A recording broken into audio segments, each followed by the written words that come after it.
The miracles of Jesus. We know Jesus has the power. We know that He could do anything that He wanted to do. So why do we have them? Why do we have them written down? Because of the story that goes along with the miracles. Luke right now is in a section that deals with what we might call, as humans, big miracles. A couple weeks ago, we had Jesus calming the storm on the Sea of Galilee while He was sleeping. Woke up, quieted the wind and the rains and the storm with words. This is amazing. And even though we have already had accounts of Jesus healing the sick, healing the lepers, raising those who are lame to be able to walk, why do we need Jesus performing miracles such as the calming of the storm? Well, it was a story that was attached to it. Jesus is showing His mastery over the elements. It's one thing to see Jesus raise a lame man to walk and to control nature with words. And to continue this theme, we're going to have what we're going to talk about today in Luke 8, and that is Jesus healing the man possessed with a legion of demons. We already know Jesus has the power to cast out demons, but He has not cast out a legion of demons. Can Jesus do it again when He is outnumbered, so to speak? Well, that's the overall miracle story. But again, just like John would say, if we had all the accounts of everything Jesus ever did in this life, not all the books in the world would be able to contain it all. What's the backstory? What's the purpose? What's the reason? Well, that's about choice. It's about how do we perceive it. How do we perceive the power of Jesus, and how do we allow that power to affect us personally? Don't quite have it yet? Well, let's talk about it. In Luke chapter 8 and verse 26, and again, this happens right after Jesus calms the storm. It says, they sailed to the region of the Gerasenes, which is across the lake from Galilee. When Jesus stepped ashore, He was met by a demon-possessed man from the town. For a long time, this man had not worn clothes or lived in a house. He had lived in the tombs. When he saw Jesus, he cried out and fell at His feet, shouting at the top of his voice, "What do you want with me, Jesus, Son of the Most High God? I beg you, don't torture me." For Jesus had commanded the evil spirit to come out of the man. Many times it had seized him, and though he was chained hand and foot and kept under guard, he had broken his chains and had been driven by the demon into solitary places. Okay, this is the overall account story. And if you're familiar with the Bible at all, you might have heard of Jesus healing the legion of demons, casting them out and into the pigs. I mean, the story's been around. But look at what's happening here. He's gone to the land of the Gentiles. How can I say that? Jesus is going to cast these demons into a herd of pigs. Not many herd of pigs in the area of the Jews. This is a Gentile area. Jesus steps on shore and He's met by the demon-possessed man. This is quite literally the first thing Jesus sees as far as people is concerned. Steps out of the boat, there's legion. And for a long time, he had not worn clothes or lived in a house. Talk about first greetings, first impressions. The first guy you see living in an area is a man who roams around naked, and he has shackles on his arms and his wrists. He's a wild man. If this has been going on for any length of time, then he might have long, scraggly hair, long beard, wild look in his eyes, and just all over the place. He's not living in town. He's living in the cemetery. He's living in the tombs, which, remember, back in this particular day and time, in this area they lived in, the tombs were caves in the hillside.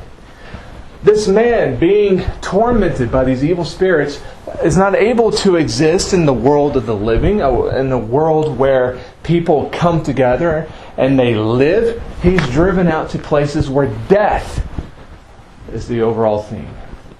Cemeteries, solitary places. This man is suffering. What was he before? We don't know. The only identity he has that has gone on through history is that he was a man plagued with a whole bunch of demons.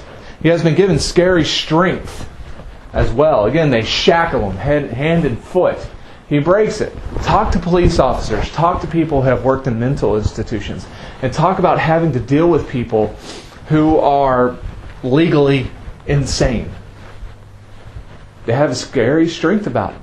Talk to having to deal with people who are high on drugs, narcotics, and the strength from the adrenaline that these people can have. And this is why sometimes it takes 2, 3, 4, 5 people to contain one.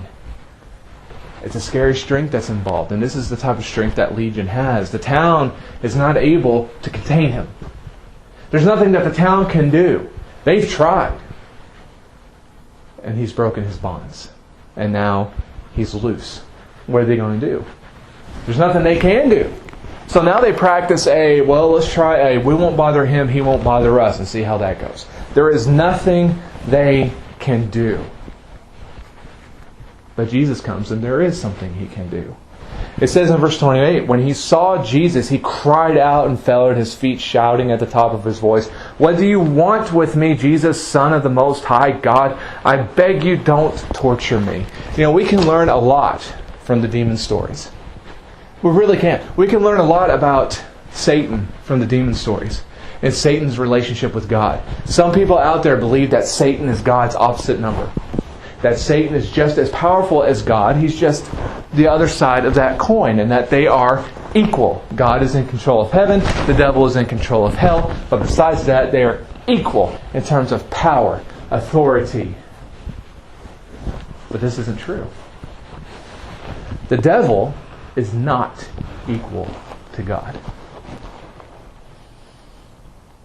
And even the demons of the devil, his underlings, his workers, his minions, whatever you want to call them, they must obey God and the Son of God. They must obey. Oh, they know who he is.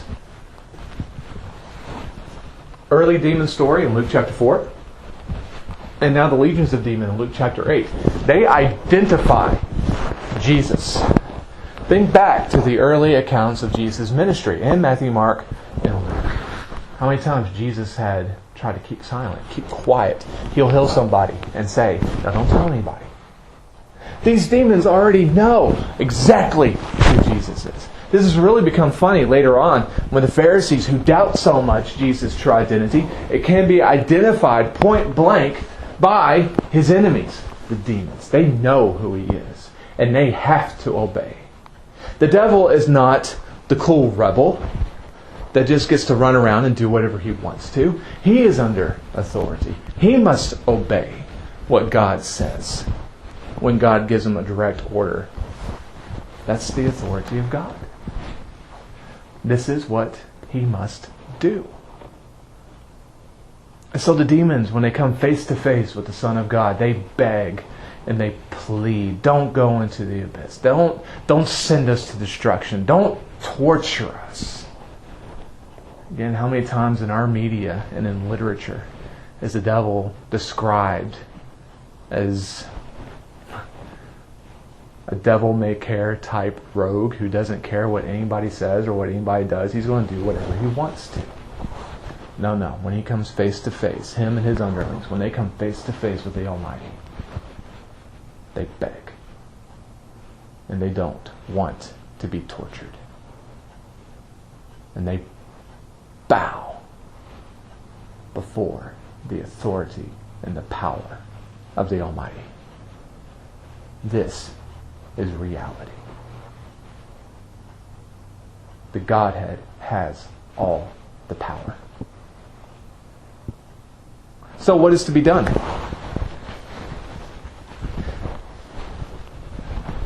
There is the request to go to the pigs.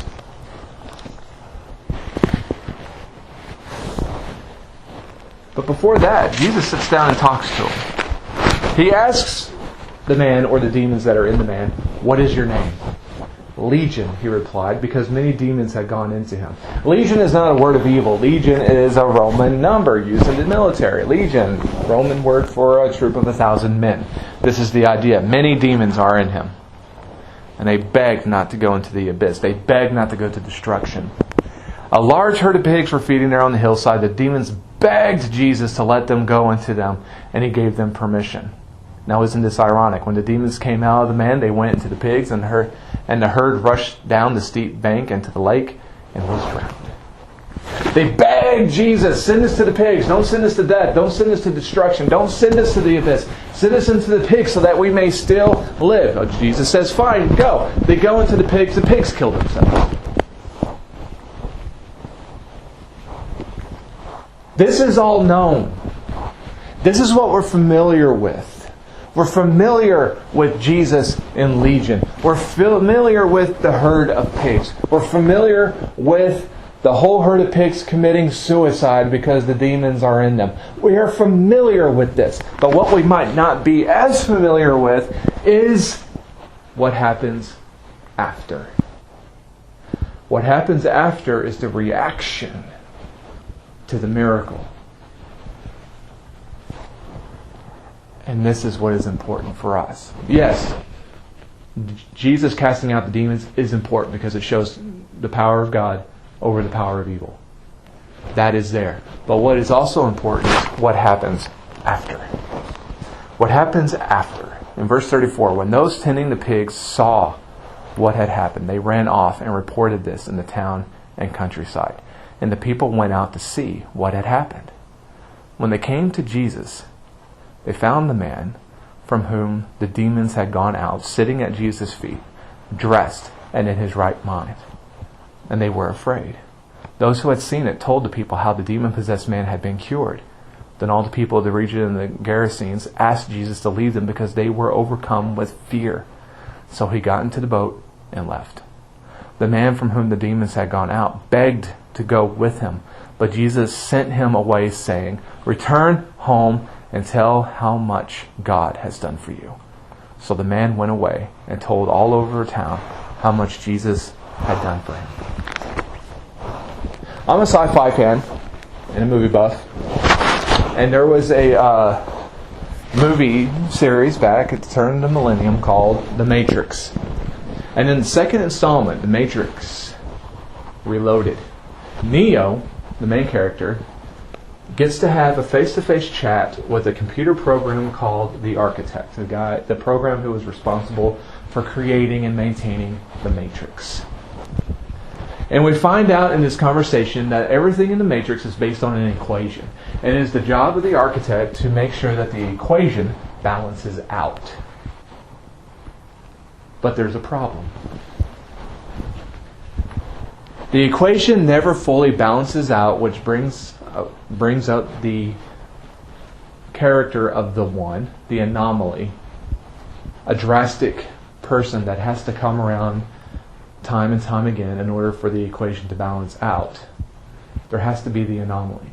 Because there is something about humanity that will not make this perfect equation balance out. What's the issue? What's the problem? The problem is choice.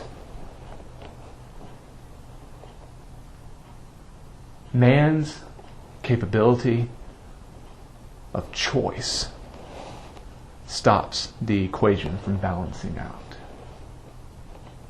Our free will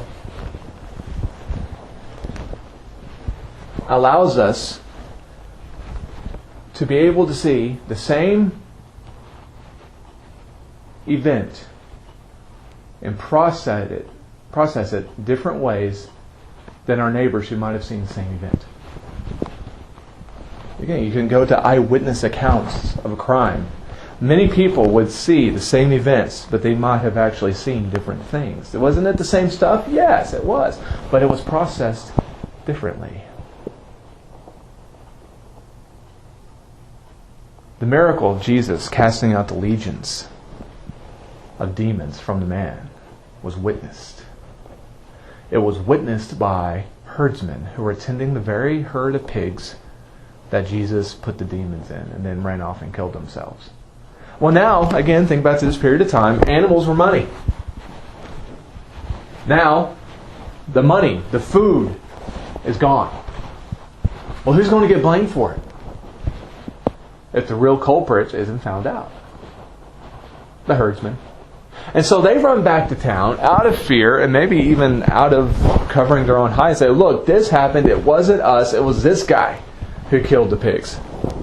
They go back to town to tell the story. And now the entire region comes out to see Jesus. Now imagine what they see. They see Jesus, whom they wouldn't know from Adam. But then they see the man possessed by Legion. But instead of naked, he's clothed. Instead of running around like a wild man, he's sitting.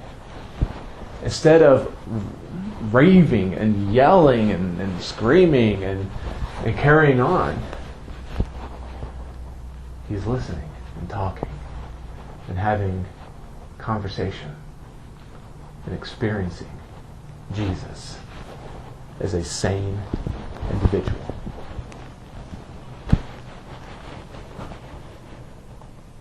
The shock is huge.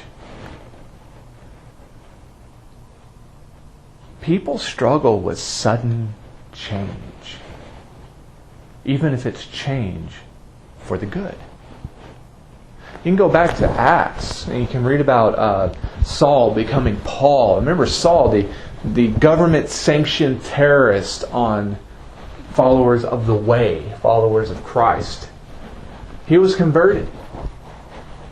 And yet when he tried to join the church in Jerusalem, they didn't trust him. Why? It doesn't take a spy novel to tell us why. They didn't trust him because it could have been a trick. Even though he made a great personal change, it was so drastic and so complete. Some people struggled. It happens. These people who, quite frankly, have gotten used to the idea of this man roaming the gravestones and cemeteries to be a crazy man, now that he is healed, it's a shock. And how did they respond? They choose to respond in fear. It was a choice. The man experienced the power of Jesus. These people, thanks to the herdsmen, have heard about the power of Jesus. And yet these people choose to respond in fear. Even though it was a good thing Jesus did, they respond in fear. And because of that fear, they don't want Jesus around. And in fact, beg him to go. Why? Because of fear. I've asked this question many times in this study so far, and I'll probably ask it many times after that. But how many times in our own Christian lives did we wish that we could have lived back during the first century and have seen Jesus and seen him walk with him, hear him speak, see a miracle or two, and just experience the person of Jesus just for an hour? These Gentiles in this region had the opportunity, and they saw the man, and yet out of fear they beg him to leave. It's like the Israelites, they did the same thing. At Mount Sinai, God spoke to the people. How did they react? Moses, have God speak to you, and then you tell us what God says. If we hear God speak again, we will surely die. They got to witness God's power, and they chose to respond in fear.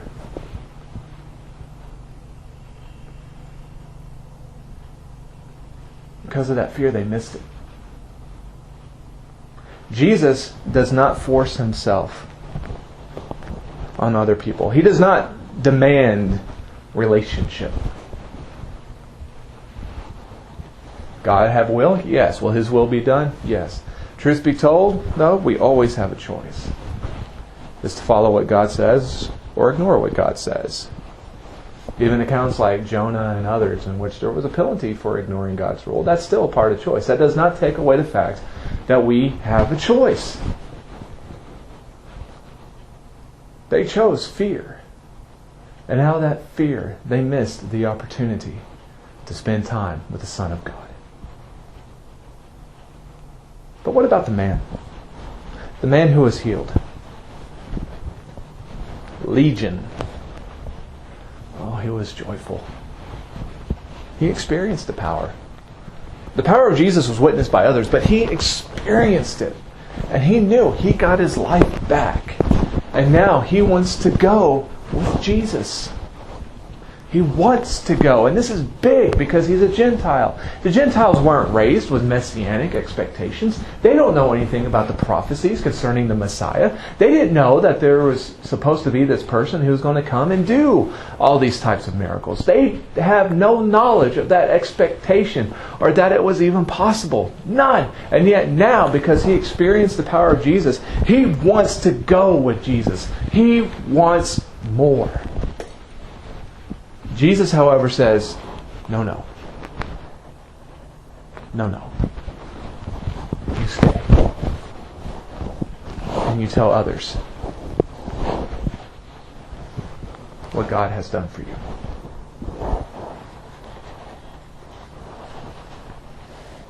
You tell others how your life has been changed. You tell others of your healing and what you got back because of the power of God. Stay here and tell others. Some people look at this and say, well, how come Jesus didn't let him go? He could have been another disciple. Well, again, the man was a Gentile. It was not yet time to take this message out to the Gentiles. At first, all the prophecies had to be fulfilled. And in the period of Acts, it's going to explode. But it was not yet that time. But look at what Jesus did. Jesus didn't just say no. That's not where it stopped. Jesus said, no, you stay here. Return home. But he also gave him a mission. After return home and tell others, it goes on. It's not a period. There's a mission attached to this. Return home and tell others how God has touched your life. Go home and tell others what God has done for you. It's a mission. It's an assignment. Go home and spread your story. Evangelism is a foreign word to many Christians. They don't know how to do it. And we think we need long books and drawn out classes and we need to sit at the feet of more experienced people than us in order to tell us step by step how to evangelize. Jesus gives it to us here in one sentence. We want the Word of God to be spread. What we should be able to do is to go out to our homes, go out to the areas in which we live, and tell others how God has touched our lives. That's it in the story. This is how evangelism starts. But I don't know enough Bible. I don't know enough Old Testament. I don't know enough New Testament. Okay, what did this guy know? He was a Gentile. Again, he wasn't raised with any of it. He was not raised with the law of Moses. He was not raised with the messianic promises and prophecies. But yet, Jesus gave him an assignment that he could do. Go home and tell others what God has done for you. Are we willing to do the same? See, this is his choice. He experiences the power of Christ. And in response to it, he wants to go out and tell others. Same event, two very different reactions to it. One reaction is fear. The other reaction is dedication and a longing to serve. Every day We might not have had demons exorcised out of us, but every day God touches our lives. Every day the power of God is able to be seen. If we wake up in the morning, God has touched our lives. Every day is a gift. We haven't been promised it. We have not been promised it. If we wake up in the morning and we're able to see and hear and smell and walk and feed ourselves and clothe ourselves and everything else that we might take for granted every day, in reality, it's God touching our lives. But do we see it as such? We can go through life and be blind to everything that God has done. People do it every day.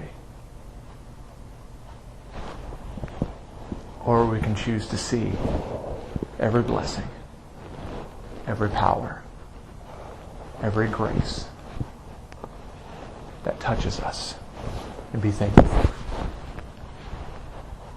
The story of Legion was about Jesus casting out a whole bunch of demons. But that was only the tip of the iceberg. The real drama behind this was how was that power received by others? Because the power is there. The power is there. God's power is there for all to see. But so much of it goes ignored because of our choosing to be blind to it. When we see God's power, how do we respond to it? And that is the question.